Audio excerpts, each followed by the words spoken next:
Pessoal,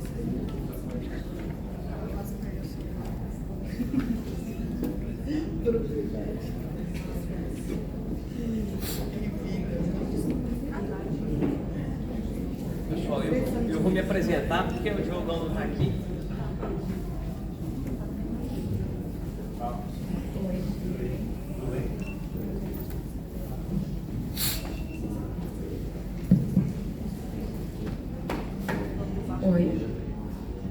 Oi, teste. Não precisa me apresentar, eu mesmo me apresento, tá tudo certo, né? É um prazer falar aqui para vocês, rever amigos, Dr. André William, que a gente se encontra aí em eventos, é um prazer, uma honra estar aqui. Dr. Aníbal, que é uma grande inspiração, né? Inclusive, boa parte do meu trabalho inspirado nos artigos dele, sou aluno dele do curso internacional que teve aí, então é um grande prazer. E eu tenho aqui também por onde eu comecei com a ozonoterapia, fui com o aparelho colombiano em 2006. O culpado aqui, Dr. Carlos Naldi. Então a minha história aqui, isso me orgulha muito, porque a nossa história vai moldando a maneira como a gente trabalha, né? É impossível não ser influenciado pelos nossos professores, né? Então, quem não me conhece, eu tenho alunos aqui, tenho amigos queridos, eu sou o Fábio, sou fisioterapeuta, 21 anos de formado, e hoje nós vamos falar sobre ozonoterapia na síndrome da falha cirúrgica, né? E eu tive aqui em 2019, foi muito bom, fiz amigos, né? E foi um evento muito gratificante. E nós temos as redes sociais aí, nós vamos citar aqui alguns casos clínicos. E essas pessoas que eu vou citar foram filmadas. Tem depoimentos dela lá, com calma vocês podem ir lá nas redes sociais e pegar o vídeo, que são casos interessantes e ajuda a motivar. Então, minha história é o seguinte: eu sou fisioterapeuta, especialista em acupuntura. A clínica Bem Viver é uma clínica especializada em acupuntura e práticas integrativas. E depois que eu conheci o ozônio, eu percebi que estavam acontecendo coisas que não aconteciam, mesmo com a boa acupuntura, eletroacupuntura. Eu percebi assim que o Dr. Jorge falou, a gente começou a perceber que, peraí, meus pacientes estão melhorando fora da curva. E aí eu entendi que aquilo ali, eu tinha que formatar uma maneira de trabalhar com aquilo.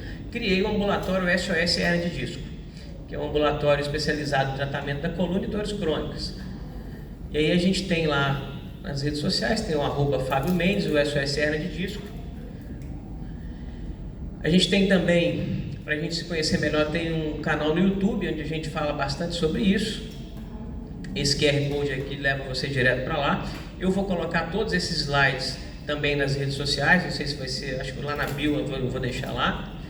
E temos também lá no Telegram, que nós temos lá alguns vídeos que são ajuda bastante para quem está começando. Então vamos começar falando sobre a síndrome da falha cirúrgica, né? Também conhecida como síndrome pós-laminectomia, enfim. E primeiro eu quis dizer que definia dor que persiste após a intervenção cirúrgica da coluna lombar com ou sem componente radicular, ou seja, pode irradiar ou não para a perna, né? O cara fez a cirurgia, persiste a dor. Essa dor pode ser igual a antes da cirurgia, pode ser maior, ou ela pode ser de mesma intensidade.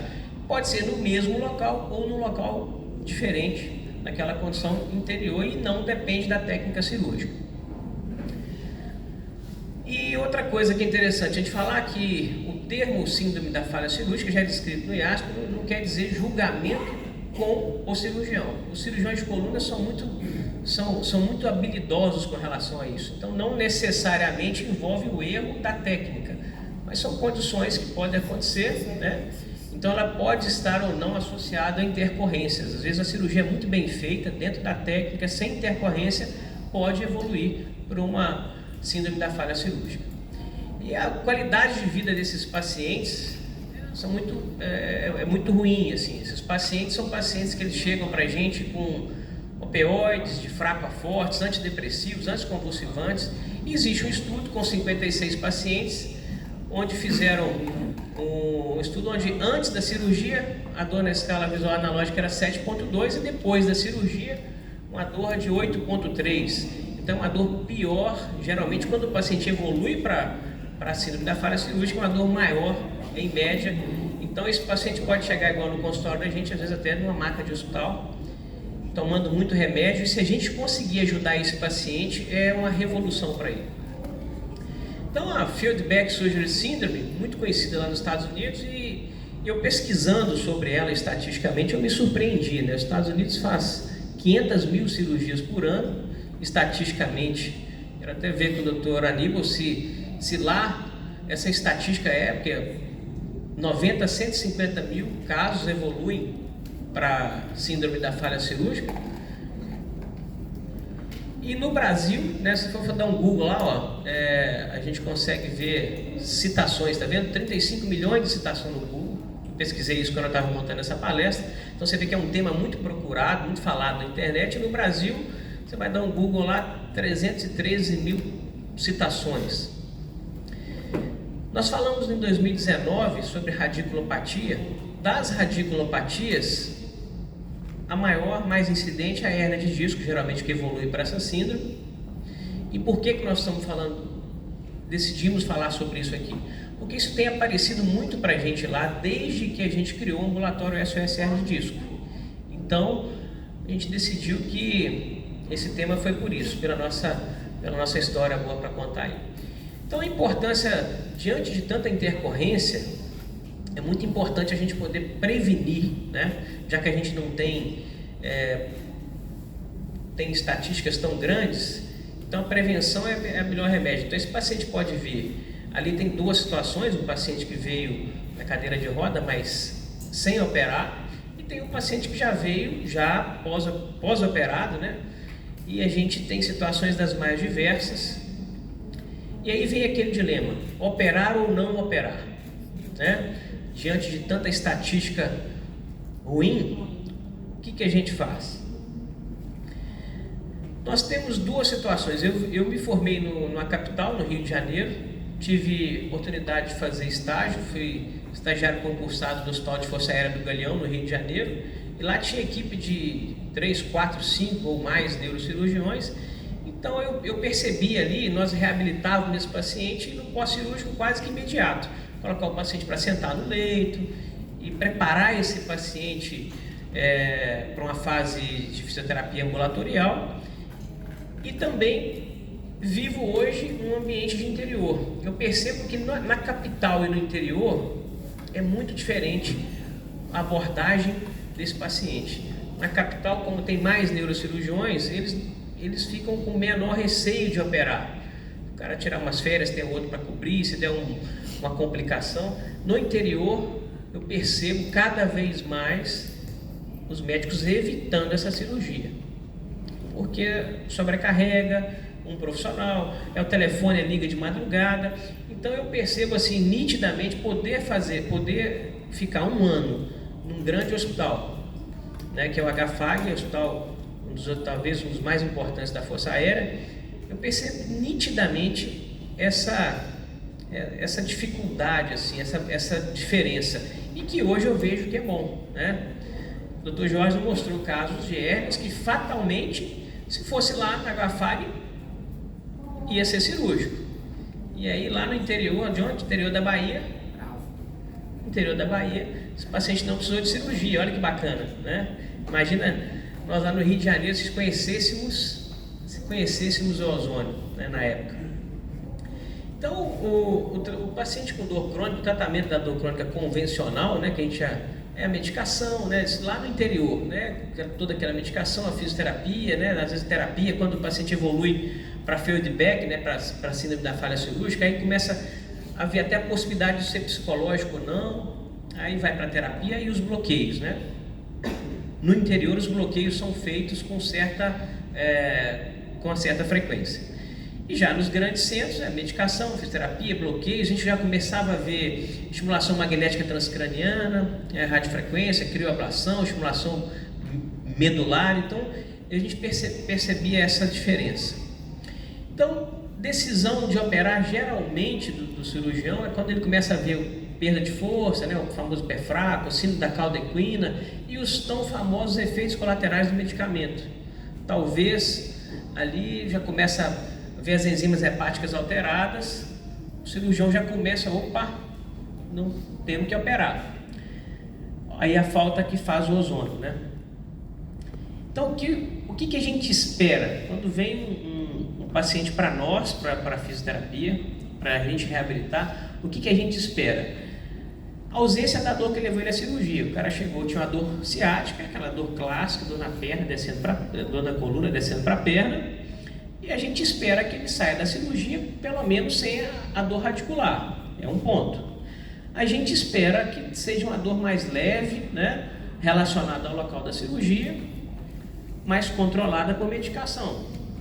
Tranquilo. E a gente espera que esse paciente tenha ali um medo de movimento, uma cinesiofobia, que é normal. O paciente, ao saber que abriram a coluna dele, que mexeram, é muito normal ter um medo. Isso quando está tudo bem. Mas, e quando a coisa foge, chega aquele paciente para você diferente do que a gente espera, né? Então eu tenho uma observação que a gente dá curso aí pelo Brasil inteiro, e às vezes alguns colegas, alunos nos ligam: Fábio, o meu pai ou meu tio operou, estou querendo entrar com ozônio o mais rápido possível. E aí eu tenho por filosofia, né, sempre obedeça a recomendação do cirurgião. É o cirurgião que abriu, é ele que vê as condições, é ele que sabe de comorbidades. Então essa ansiedade de querer atuar o quanto antes, isso não é legal. Então, o cirurgião que operou, passou por cirurgia, ele ainda, na minha humilde opinião, ele ainda só vai ser meu paciente quando o cirurgião der alta para ele e liberar. Então eu só faço ozônio depois da alta do cirurgião, é isso que eu faço. Lá no interior, geralmente esse paciente ele chega para a gente depois de um bom tempo. E aí beleza, mas eu já operei, e agora? Né? A gente já tem, o paciente chega para a gente, e aí, quando a gente está diante disso, aí aparecem alguns medos, né? O cara chega para você com uma cicatriz cirúrgica. É muito comum para quem está começando com ozônio ficar com um pouco de medo, né? Peraí, esse cara... E começar aqueles questionamentos, né? Por que ainda dói? Você já fez uma cirurgia? Já foi feita a descompressão? Aí vem outra pergunta: é seguro eu aplicar ali? Anatomicamente aquilo foi aberto? O que ocorreu? E a outra pergunta: e se piorar? É muito comum para quem está começando, né? Nós já temos uma história, já estamos fazendo isso. E quais são os parâmetros que eu vou usar? Qual a concentração? Qual o volume? Qual a frequência? Quantas vezes por semana? Isso aqui é a pergunta mais frequente dos nossos alunos, né?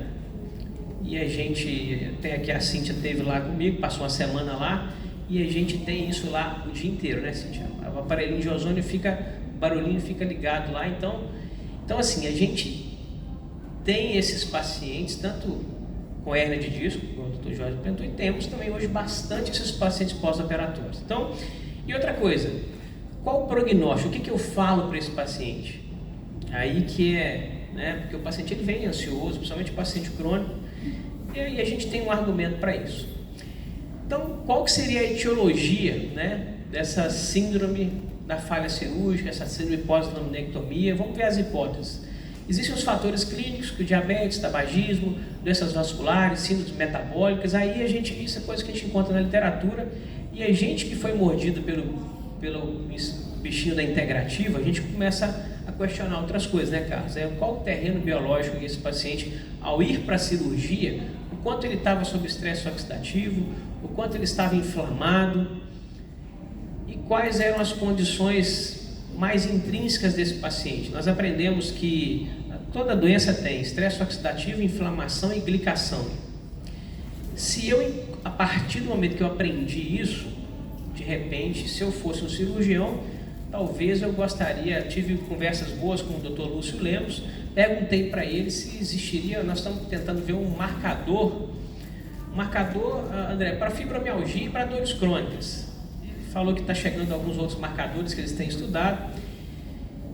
E a pergunta é: será que aquela fibrose perineural não teria a ver com o terreno biológico do paciente? São questionamentos que a gente pensa, né, às vezes, mas quero ver, são perguntas que eu quero fazer para o Dr. Aníbal mais tarde na palestra dele, porque talvez se esse paciente tivesse um terreno biológico um pouco melhor, talvez influenciaria ou não nessa fibrose, nessa inflamação. São hipóteses que a gente pensa, né? E outra coisa, essa fibrose, como causas prováveis, fibrose pós-operatória, a gente vê na literatura uma dor na sacroiliaca, que seria uma dor que simularia recidiva da hérnia discal, poderia ser. Será que é uma outra hérnia que aconteceu? Falha na técnica cirúrgica, pode acontecer, do mesmo jeito que nós falhamos na reabilitação, pode acontecer uma ocorrência, né? E uma indicação imprecisa. Às vezes a gente percebe que alguns, enquanto eu estava lá no Rio, o paciente chegava com um quadro álgico tão grande, insuportável, que às vezes a equipe se sentia pressionada a operar quando os remédios não faziam efeito. Então, a etiologia 2 já vem estudos que demonstram que o paciente, fatores psicológicos, o paciente muito ansioso, com muito medo, inseguro, né? Aquele paciente catastrófico que não pode encostar, geralmente esses pacientes, é ali que acontece a feedback. Questões sociais, de trabalho, de litígio, talvez uma seleção inadequada do candidato. Agora vamos falar daquilo que eu gosto, que me fez entender o porquê que nossos pacientes melhoram muito. Nós falamos muito do sistema imune para outras coisas e para dor também, né? Nós conhecemos, o Dr. Jorge falou das citocinas inflamatórias, das citocinas anti-inflamatórias, e o nosso corpo está sempre em briga, né? Sempre tentando buscar o equilíbrio dessas citocinas, uma inflamando, outra tentando fazer o processo de reparo. E na saúde, às vezes, quando o nosso sistema imunológico está bem, a gente consegue ter um padrão de equilíbrio ali dessa situação, mas às vezes a gente está meio caído, e aí nós perdemos essa briga. Nosso sistema imunológico não está dando conta, não está otimizado, a gente perde um pouco essa briga pelo equilíbrio, né? E aí veio o entendimento disso, que foi o estudo do Dr. Aníbal, a publicação dele, que me fez entender por que os nossos pacientes melhoravam muito. O artigo dele, eu vou colocar um QR Code aqui, que vocês vão direto para o artigo dele, que é o processo de maturação dos macrófagos, que o Dr. Jorge já falou muito bem. E isso me fez entender, os macrófagos são células do sistema imunológico que, ao serem ativadas, elas aumentam o potencial do reparo celular. Então nós temos aqui, isso aqui é uma foto que eu tirei com o Dr. Aníbal, uma homenagem a ele em 2019, lá em São Paulo. Nós palestramos no mesmo evento juntos. E esse é o artigo dele, que vocês clicarem ali vão direto lá para o artigo dele. Ele fala, lá no artigo dele esclarece para a gente, deu uma luz o porquê que um disco herniado, igual o Dr. Jorge muito bem mostrou, depois de 3, 4 meses, aquela hérnia foi reabsorvida. E esse processo de maturação dos macrófagos, onde o próprio sistema imunológico, ao ser ativado pela ação do ozônio, faz com que, além de uma reação anti-inflamatória que já existia, passe a ser potencializado a reação de reparo, liberando fatores de crescimento, né? E interleucinas que vão ajudar e potencializar esse reparo. Quando eu vi esse artigo, isso mudou a minha maneira até de avaliar o paciente. E vocês vão entender o porquê. Ali, né, a sequência ali, falando, essa coluninha aqui, isso me fez mudar toda a minha visão. Por quê?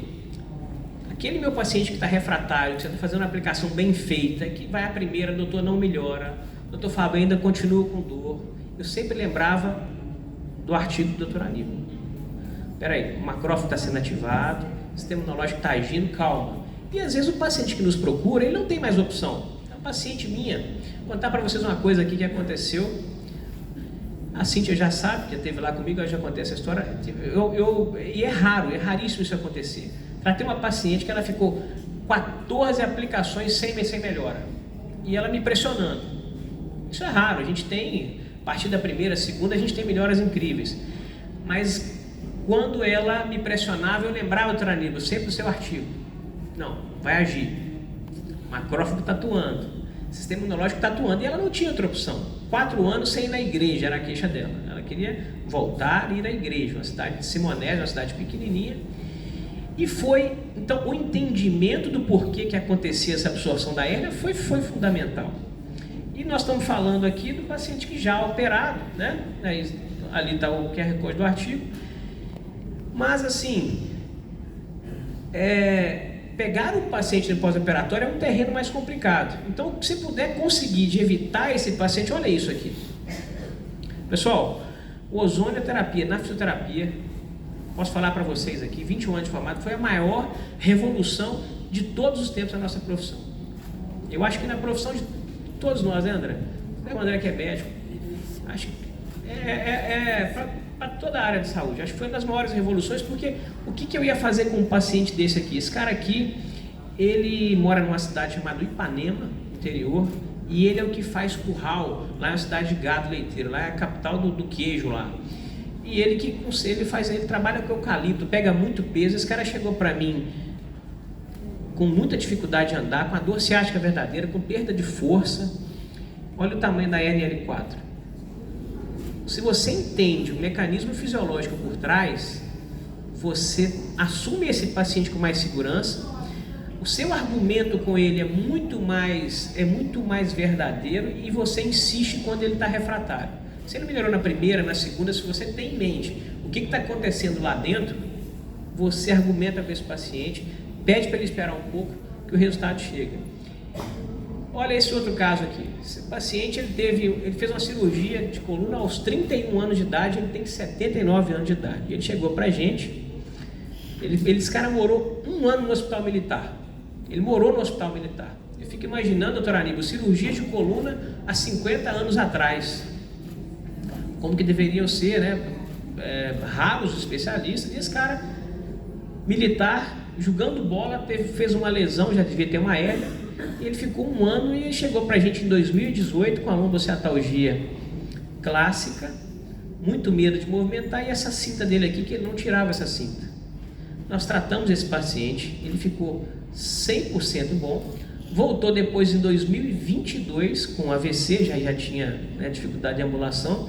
Aí eu pergunto, colegas fisioterapeutas e também quem trabalha com dor, qual ferramenta terapêutica que me permitia trabalhar um cara com dor há 30 anos? Esse cara desenvolveu alcoolismo por causa da dor. Ele bebia 4 cachaçinhas por dia, a mulher dele brigava com ele falava comigo: doutor, fala para minha esposa para ela deixar eu tomar minha cachaçinha, que eu só consigo viver por causa, sentindo dor, ela quer tirar minha cachaçinha. Aí agora teve que tirar por conta da medicação pós-AVC. Então, são casos que impressionam a gente. Esse é um caso pós-operatório. E vamos falar da avaliação. Chegou esse paciente para a gente. Nós temos vários tipos de paciente. Nós temos um paciente que vem andando normal, senta para conversar. Temos o paciente que vem na cadeira de roda, e temos o paciente também que já aconteceu, que vem do hospital direto para cá, também dessa cidade de Ipanema. Interior é assim, você trata alguém de uma cidade, você fica 3 anos tratando o pessoal da mesma cidade. E aí marcou para as 18 horas, a secretária falou: vai chegar. E quando eu chego, para a ambulância no consultório, maca, entrando, eu falei: às 18 horas, maca, ambulância. Essa mulher, nós fizemos uma aplicação, ela estava 14 dias no hospital, refratária a toda a medicação. Nós fizemos uma aplicação, ela ficou 3 dias sem dor e dormiu em casa naquele dia.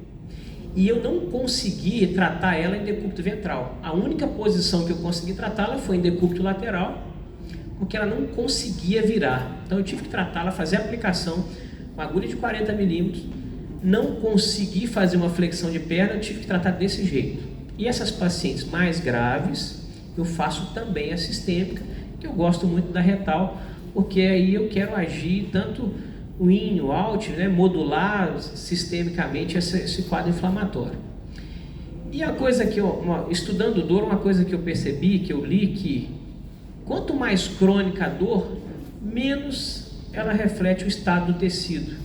A dor aguda, o cara bateu, tá aqueles sinais flogísticos, tudo bem. Agora, e esse cara aqui que já estava há anos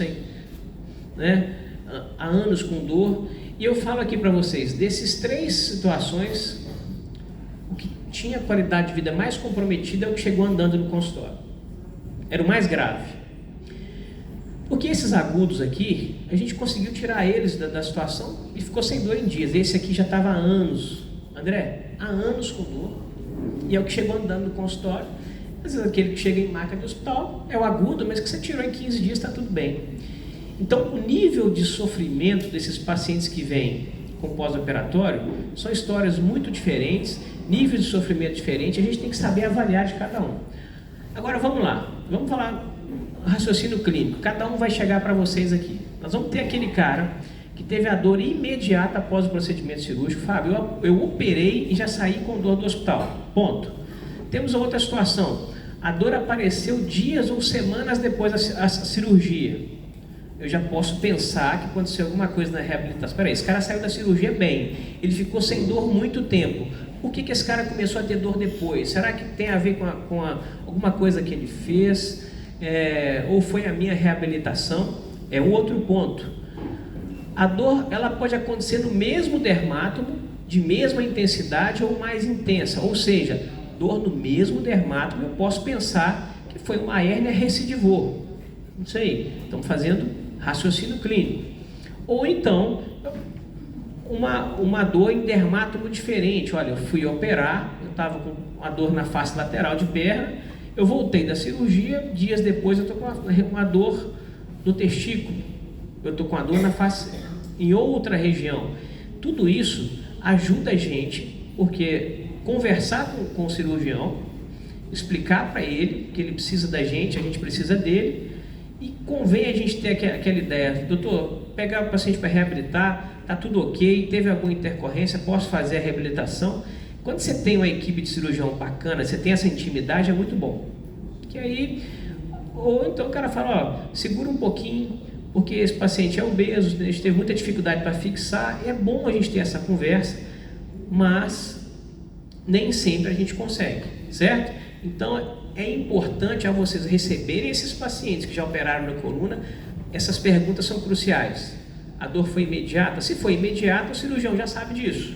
Ele já está fazendo, ele já está tomando as atitudes ali. Então vamos lá. E esses pacientes chegam para a gente lá com a ressonância na mão, já estão querendo saber ali o que é, doutor, me explica isso. E aí o que a gente vai falar para esse paciente? Então vamos começar a fazer a partir do normal, vamos fazer uma comparação de imagens normais com imagens do que nós vamos ver que é a imagem radiológica do paciente com pós-operatório de coluna. Aqui nós temos os discos, o núcleo pulposo, o músculo psoasílico, uma imagem sequência ponderada em T2, a água brilha em T2, a aguinha da bexiga aqui. Então, beleza. Agora, o corte sagital, nós temos ali o nosso disco, o ânulo fibroso, ligamento longitudinal posterior, anterior, tudo bonitinho, certo? Isso aqui, eu vi muitos pacientes e até alguns colegas ficam preocupados com esse branquinho aqui, que na verdade é a gordura ao redor da veia base vertebral, totalmente fisiológico, mas alguns se preocupam com isso. Então, vocês estão vendo imagens normais, tá bom? Vamos lá, corte sagital da coluna, olha que bacana, aqui a gente está vendo os forames, olha lá, gânglio da raiz nervosa, nós temos aqui os forames todos livres, esses pontinhos aqui, artéria e veia radicular, que estou querendo convidar vocês aonde olhar quando vocês receberem uma ressonância de um paciente desse. Porque o que a gente quer aqui, que esses forames estejam todos livres. Você não é obrigado a ser especialista em radiologia, mas é importante o que você vai procurar. Até porque a gente trabalha com a terapia local. Eu vou fazer aplicações onde a imagem mostrar lesão, certo? E essa aqui, uma outra imagem normal, que eu quero que vocês prestem bastante atenção. Aqui é a nossa lâmina, lâmina, processo espinhoso, olha lá o disco, o núcleo pulposo, o ânulo fibroso, que é a estrutura mais rígida, né? Então ela tem menos sinal aqui, Então, isso aqui, pessoal, é uma coluna normal. Atentem-se para a lâmina aqui, Agora vamos lá. Olha um paciente que chega para a gente pós-laminectomia. Olha, faceta articular, lâmina, do lado esquerdo. Olha aqui, Perdemos um pouco dessa lâmina. é isso que você vai encontrar. Onde procurar um paciente pós-operatório? Isso que vocês vão encontrar. Essa assimetria na lâmina que você está vendo do lado esquerdo, você não está vendo do lado direito. E aqui tem uma imagem aqui que nós vamos mudar o contraste. Vocês vão perceber que às vezes fica na dúvida se é uma hérnia recorrente ou não, mas o radiologista, ao fazer o contraste lá, ele já laudou que é uma fibrose pós-operatória, uma fibrose perineural, laudada pelo próprio radiologista. Então, essa imagem é boa porque ela já nos mostra onde é que nós vamos entrar aqui, ó, musculatura paravertebral. Então, é aqui que nós vamos procurar. Nós temos que procurar nesse paciente que está chegando para a gente com 1, 2, 3, 4 anos de dor, já chega com a ressonância na mão, ó lá, doido para alguém explicar para ele o que ele tem, por que ele não melhora. Então é importante que a gente saiba onde mais ou menos estão os problemas dele, certo? Sabendo disso, aqui uma imagem, aqui que é uma fibrose pós-operatória, né? Então a gente tem esses conceitos, porquê disso ainda, né? Várias situações podem acontecer, mas a gente atenta aqui também o excesso de repouso. Às vezes o paciente tem medo de movimentar, e aí a gente não movimenta esse paciente, ele começa a fazer aderências, é uma possibilidade. Tratamentos, convencionalmente, que todo mundo já sabe, analgésicos, anti-inflamatórios, antidepressivos, anticonvulsivantes, é o que o paciente chega para a gente, a fisioterapia, a acupuntura, a eletroacupuntura, e nós temos aqui também alguns pacientes neuromodulação e a possibilidade, quando ele não melhora, talvez a possibilidade do médico reoperar. Reopera ou não reopera, e a gente participa parcialmente disso, porque esse paciente ele vai na gente e também entra em contato com o médico. Medicação, geralmente, nossos pacientes chegam tomando pregabalina, que é mais comum, né? Então, é um tratamento que acho que grande parte dos médicos indicam, e a gente recebe esse paciente tomando pregabalina. Em ambientes mais sofisticados, às vezes acontece, alguns pacientes que estão no eixo Rio, São Paulo, Belo Horizonte, às vezes, eu não sei qual que é a experiência do Dr. Aníbal lá, mas em algumas capitais tem isso. No interior a gente não, eu nunca peguei um paciente para tratar, né, com bomba de infusão ou eletrodo peridural. E a pergunta é, se chegar esse paciente para você, faça ou não faça ozônio? A minha dica é que não faça, porque provavelmente esse paciente ainda está sob os cuidados do cirurgião, ele ainda está vendo se aquilo funciona ou não. Eu gosto de fazer ozônio no paciente que eu sinto que ele é meu paciente, já foi tentado tudo. Isso aqui, se esse paciente chega para você com um dispositivo desse, ele ainda está sob os cuidados do cirurgião, eu acho que tem que esperar ver se a coisa dá certo ou não. Então, manejo do paciente. Lembra que eu falei que eu estou no interior, um interior razoavelmente grande, né? 100 mil habitantes, que atende mais de 100 mil. Então eu tenho muito paciente que é trabalhador rural, ou ele é caminhoneiro. Então a gente tem que sentar com ele e explicar muito bem o que ele pode com essa coluna depois que ele operou. Posso aplicar com os pacientes, aplico tranquilamente. Isso aqui, lá no início, tinha uma lenda que talvez o ozônio fosse oxidar material. Conversei isso com o professor Wilfredo lá atrás. O professor Wilfredo, Fábio, para o ozônio oxidar uma placa de titânio dessa, ele tem que ser em situações muito controladas, então não tem problema essa conversa de que o ozônio vai oxidar. Isso, né, a gente faz com o paciente com esse tipo de material sem problema. E a questão, reoperar é a solução? O que os estudos têm falado sobre isso, né? E a gente fica ali no meio esperando. Então, ó, após a segunda cirurgia, somente 30% dos pacientes relatam sucesso. Então, ou seja, se ele já fez uma cirurgia e não melhorou, a chance de não melhorar com a segunda é de 70%.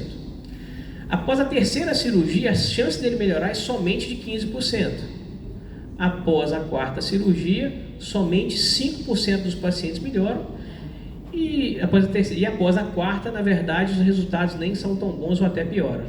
10 minutos, obrigado. Então vamos lá agora para os parâmetros principais. Fábio, como que eu vou fazer, como que a gente tem feito lá?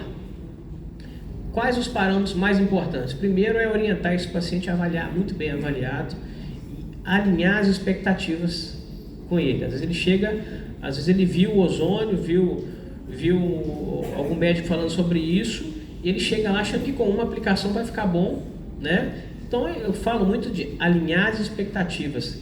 A conversa tem que ser muito boa, né, Jorge? Principalmente no paciente pós-operatório. Profundidade da aplicação.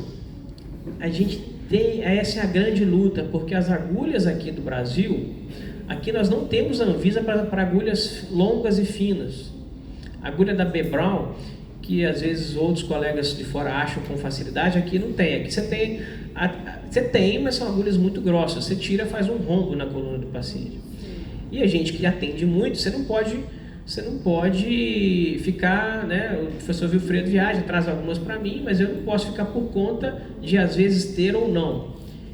Então eu tive que arrumar uma solução. Arrumamos a solução com agulha gel com 24, uma agulha fina, tem 40 milímetros e longa.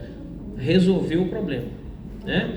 Então, e onde aplicar? Minimamente eu preciso dessa agulha no músculo. Então eu tenho que ultrapassar ali tecido subcutâneo, tem que chegar no músculo, eu tenho que sentir aquele aumento de resistência e minimamente 1 centímetro, 1,5 centímetros eu preciso estar dentro do músculo. Gel 24. Essa agulha ela veio para resolver muita coisa nessas aplicações paravertebrais, até porque boa parte dos pacientes tem uma gordurinha sobrando ali. Então, olha só, olha onde que eu vou entrar. Isso aqui é uma imagem normal, olha onde que eu tenho que romper para eu chegar aqui, para eu deixar esse gás. Essa imagem é uma imagem muito boa, porque é aqui que eu vou entrar, ó. Certo? Quando você vê um corte axial de uma coluna normal, te dá um pouco mais de segurança saber onde é que você está entrando. É importante. Então, a cânula, né, comprimento, minimamente 3 centímetros, nós trabalhamos com 4. E aquilo que eu falei, ó, aqui no Brasil, se for trabalhar com 40 milímetros, é um cano, né? Então é muito difícil trabalhar.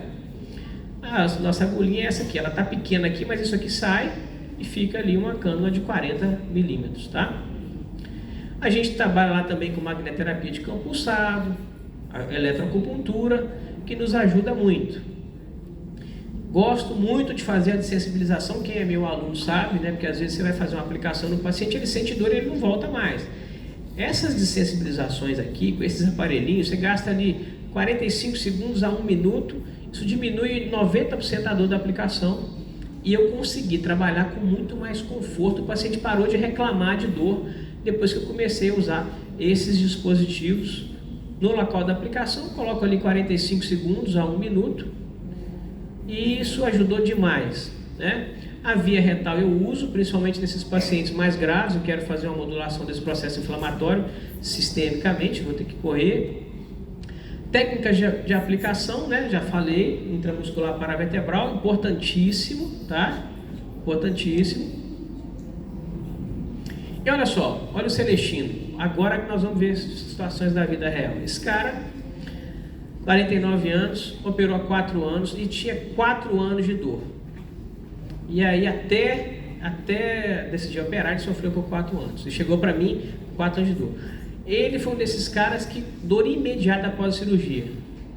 Tem o QR Code aqui, o que eu fiz aqui para vocês? Eu gravei um bate-papo com ele contando a história dele. Se vocês entrarem aqui, vocês vão ver essa conversa.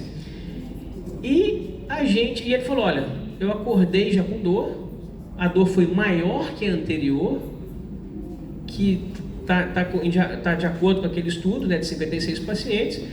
Olha que bacana, nesse caso eu só fiz a ozonoterapia. Esse paciente ele não conseguia fazer a acupuntura.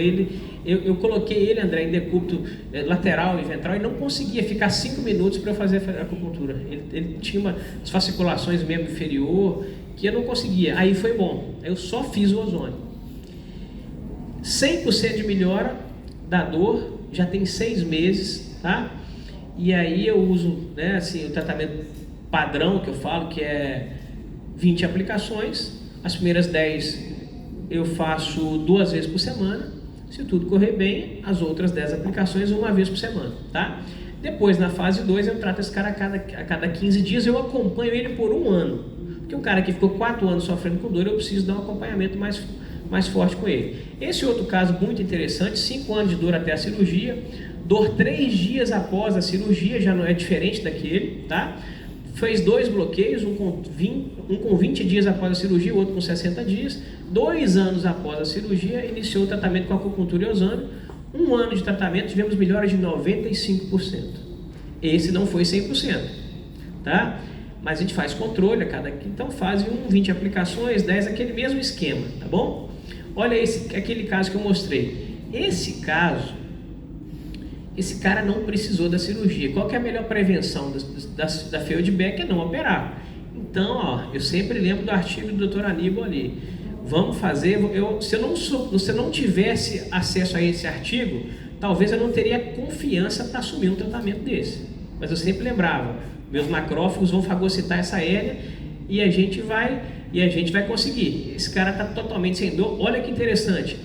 O tratamento dele foi em 2019, ele chegou para mim em 2022 com queixa de radiculopatia cervical e não tinha nada na coluna lombar. 3 anos depois, trabalhando com peso, trabalhando com eucalipto tratado. Incrível. Esse cara, olha essa hernia cervical. Fechamos um programa terapêutico de 20 aplicações. Na 14ª ele sumiu. Esse cara, eu trato a esposa dele hoje, ele não tem nenhum sintoma. Olha que hérnia.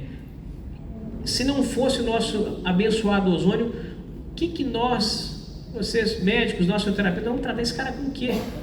Provavelmente esse cara já teria operado.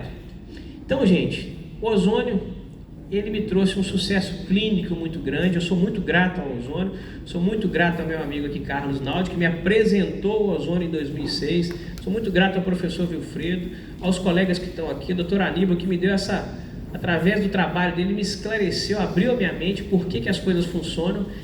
São pessoas que eu lembro aqui que, se não fosse o ozônio, por mais experiente que eu fosse como fisioterapeuta, eu não faria nada por esses pacientes. E também sucesso profissional. O ozônio me trouxe aqui, hoje eu tenho amigos incríveis que eu fiz por causa do ozônio, é uma família enorme. Eu tenho alunos que eu aprendi a gostar, que eu amo de paixão, colegas. É uma família do ozônio, ela é incrível, então eu sou muito grato, né? Sou muito grato por tudo que o ozônio fez por mim. Nunca imaginei chegar tão longe, né? Não tão longe de dinheiro, de sucesso profissional, tão longe de poder juntar vocês aqui e falar com tanta alegria pelos resultados e ajudar tanto paciente.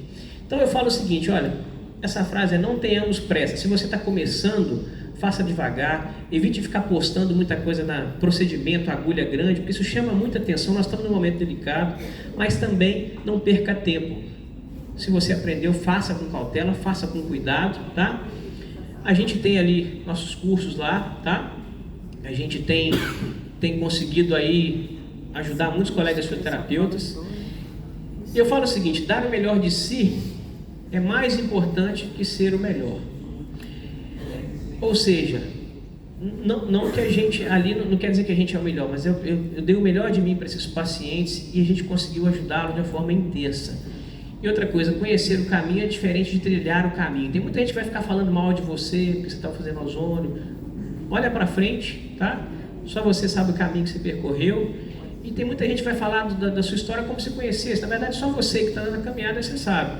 Eu sou grato pelas noites que se tornaram dias, pelos amigos que se tornaram família e pelos sonhos que se tornaram realidade. E isso aqui é um sonho, poder divulgar um trabalho, poder ajudar um paciente, é a realização de um sonho. Eu sou muito grato a todos vocês aqui. E é isso aí, pessoal. Espero ter contribuído um pouco com a nossa experiência. 45 minutos é muito pouco, mas estou muito feliz de estar aqui. Um abraço para todo mundo.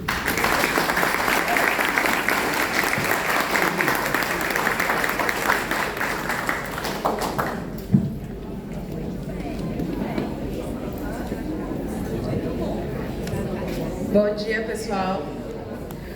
A próxima palestra